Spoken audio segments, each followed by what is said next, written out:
Welcome to my YouTube channel Astha School Shivahar.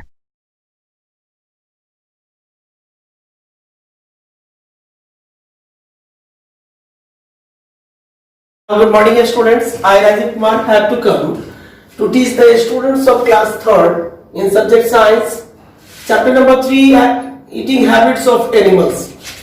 Students, in our previous chapter we all had discussed over different types of animals and their eating habits. The animals can be grouped into three kinds, and we all had already discussed over that. First one is plant eaters, second one is flesh eaters, and third one is plant and animal eaters. And also we all understood that by a suitable definition that is already written by myself on this whiteboard. So students, please revise that. Read that definition. Just today we have to discuss over different methods of eating. Students, we know that different types of animals have their different types of eating habits. They all do not eat same way. बच्चों, हम बात करेंगे आज जानवरों के खाने की आदतों के बारे में कि जानवर जो होते हैं वो सभी जानवरों के भोजन करने के जो तरीके होते हैं वो एक समान नहीं होते. वे अलग अलग तरीकों से भोजन करते हैं. कोई जानवर है जो सीधा जो है वो अपने भोजन को चबा चबा के करता है. कोई है कि सीधा उसको स्वैलो कर जाता है, निगल जाता है. कोई है कि खाते समय खा लेता है, बाद में उसे फिर उसे बाद में निकालकर पचाता है, तो चबाता है. तो इस तरीके से जानवरों का जो एनिमल्स का जो ग्रुप है, जो एनिमल्स का जो ये मेथड्स है, मेथड जो यूज करते हैं, according to the method of eating animals can be bifurcated in this group. Animals that chew. पहले में वैसे जानवर आते हैं जो अपने भोजन को चबा चबा कर खाते हैं. तो बच्चों, कुछ ऐसे बहुत सारे ऐसे स्मॉल एनिमल्स हैं, जैसे रैट्स है, रैबिट्स है, माइस है, स्क्वायरल्स है.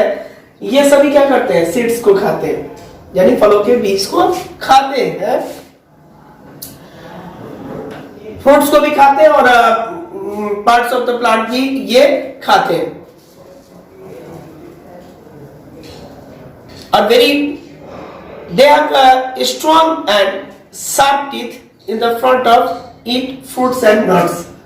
वे उनके पास जो है आगे की जो दांत होता है, जो भोजन को चबा कर जो कुतर कुतर कर खाते हैं, उनके आगे का जो दांत होता है वो बहुत ही शार्प और स्ट्रॉन्ग होता है. तो बच्चों, हमने आप देखा कि जो एनिमल्स जो अपने भोजन को चबा कर यानी कुतर कर खाते हैं वे जानवर हो गए रैट, स्क्वायरल, माइस, etc.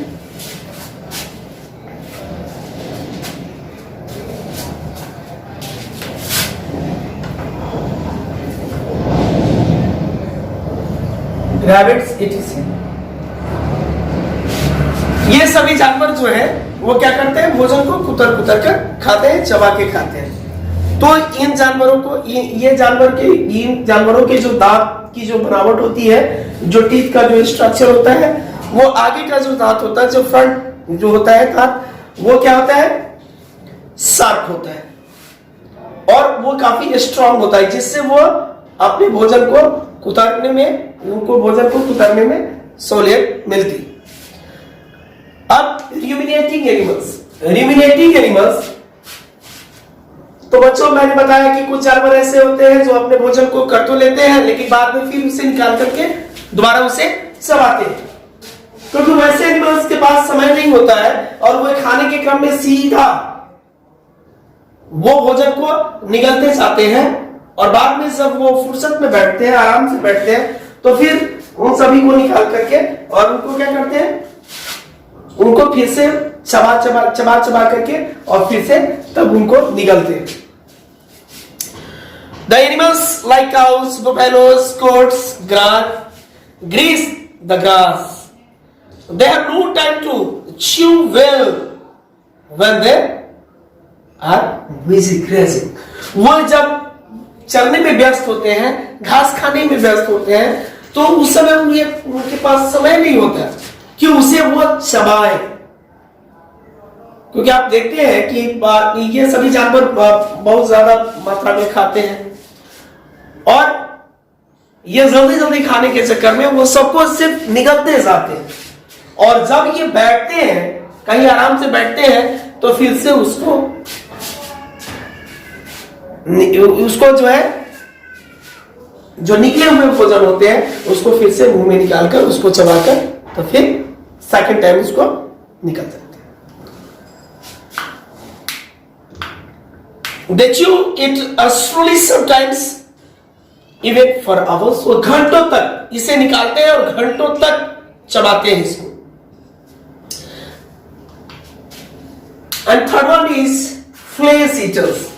वैसे जानवर जो दूसरे जानवरों को मारकर उनका मांस खाते हैं।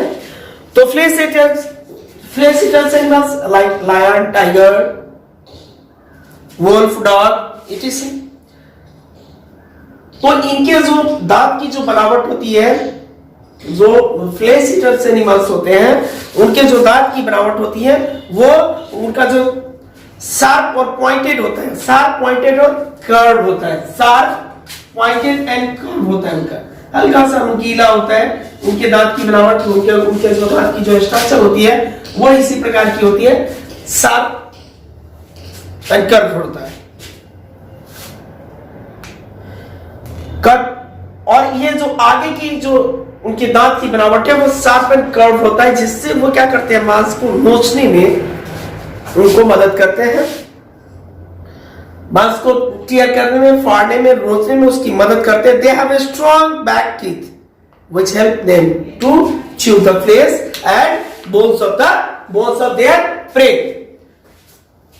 आगे का दांत तो शार्प होता है, पॉइंटेड होता है और कर्व भी होता है, और जो पीछे की दांत होती है वो भी काफी स्ट्रॉन्ग होती है, जो उन्हें अपने शिकार को चबाने में, उनकी हड्डियां चबाने में मदद करता है। And third one is swallows. तो swallows में कौन ऐसे जानवर आते हैं, तो बहुत से ऐसे जानवर हैं जो अपने भोजन को निगल जाते हैं। तो हम लोगों ने देखा कि काउस है, बुफेलो है, ऑक्स है, ये सभी निगलते तो है, लेकिन बाद में अपने भोजन को दोबारा निकालकर उसे अच्छी तरह से चबाकर उसे निगलते हैं।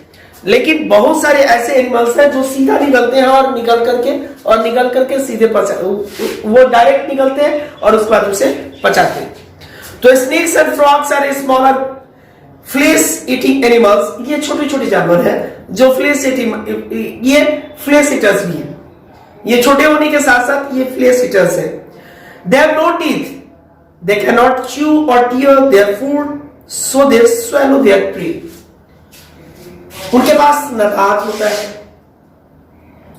इसलिए ना तो वो अपने शिकार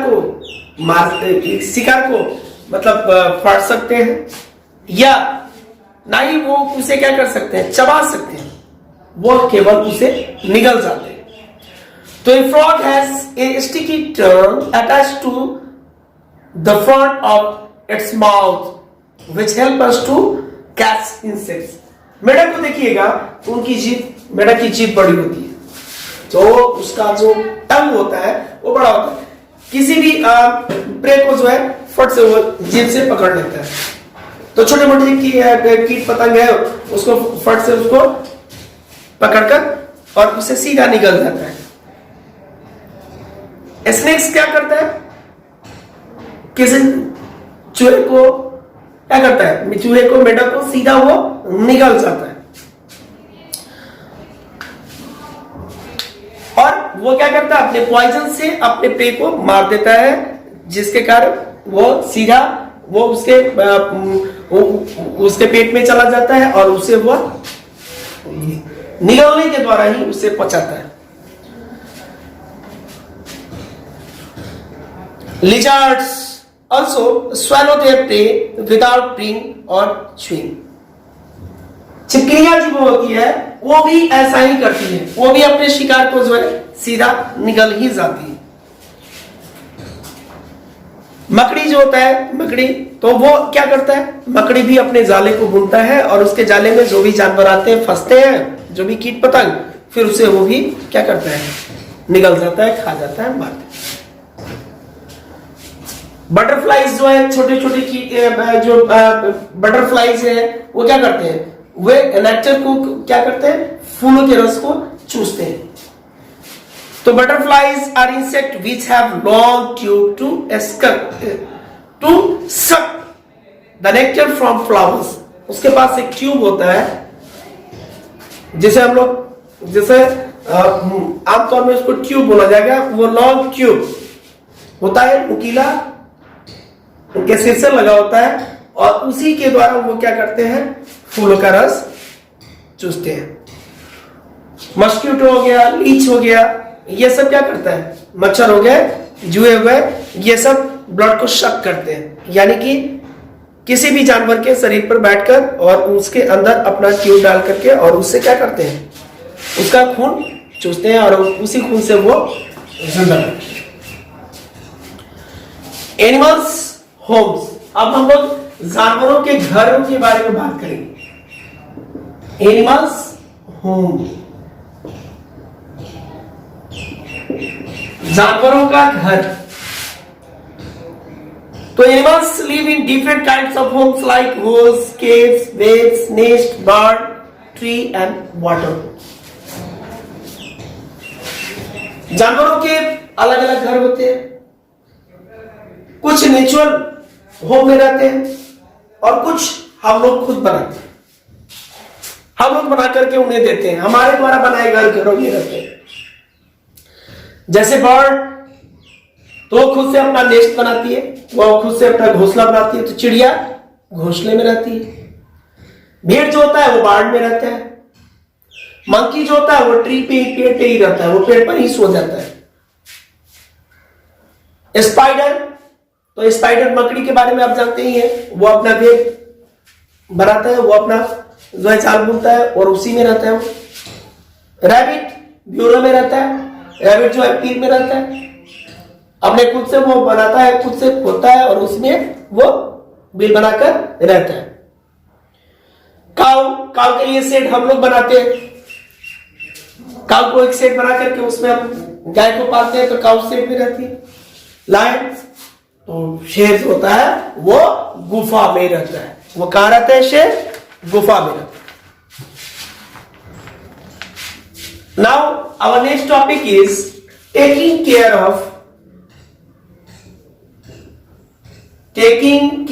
of domestic animals. Domestic animals. Taking care of domestic animals यानी पालतू पशुओं की देखभाल। तो बच्चों बहुत सारे ऐसे जानवर हैं जिन्हें हम लोगों ने पालतू बनाया है और उसे जो कुछ भी प्रोवाइड कराते हैं वो हम ही कराते हैं। तो we must look after our domestic animals by feeding them well and giving them a clean shelter to live in. We must never be unkind to our kids. बच्चों, जिन जानवरों को आपने डोमेस्टिकेट किया है तो हमारा ये ड्यूटी बनता है, हमारी ये रिस्पॉन्सिबिलिटी बनती है कि उसे अच्छा भोजन दें, उसे स्वच्छ जगह पर रखें और उसके साथ दुर्व्यवहार न करें, उसके साथ कोई मिसबिहेव नहीं करें, because they are fully depend upon myself, ourself. वो पूर्णतः हम लोगों पे निर्भर होते हैं, क्योंकि जो जंगलों में जानवर रहते हैं उन्हें हमसे कोई मतलब नहीं है, वो अपना जीवन खुद जी लेते हैं, वो अपना भोजन खुद ढूंढ लेते हैं, वो उन्हें जो भी नीड होती है वो जंगल में घूम घूम कर पूरा कर लेते हैं। लेकिन कुछ जानवर ऐसे हैं जिन्हें हमने डोमेस्टिकेट किया है, तो हम उन्हें पानी देंगे तो पिएंगे, हम उन्हें भोजन देंगे तो करेंगे, नहीं देंगे तो कुत्ते से बंधे रहेंगे, जैसा भी उसको शेल्टर अवेलेबल कराएंगे उसी शेल्टर में रहेंगे। तो हमें उनके रख रखाव का जो उनके रख रखाव का, उनके सैनिटेशन का ख्याल रखना चाहिए। Cows, buffaloes, etc. gives us milk. They must be given plenty of fresh grass, have a oily seeds. अब गाय भैंस हमें दूध देती है, तो इसलिए उसे ज्यादा से ज्यादा घास देना चाहिए, ज्यादा से ज्यादा खल्ली देना चाहिए, ताकि वो ज्यादा से ज्यादा दूध दे सके।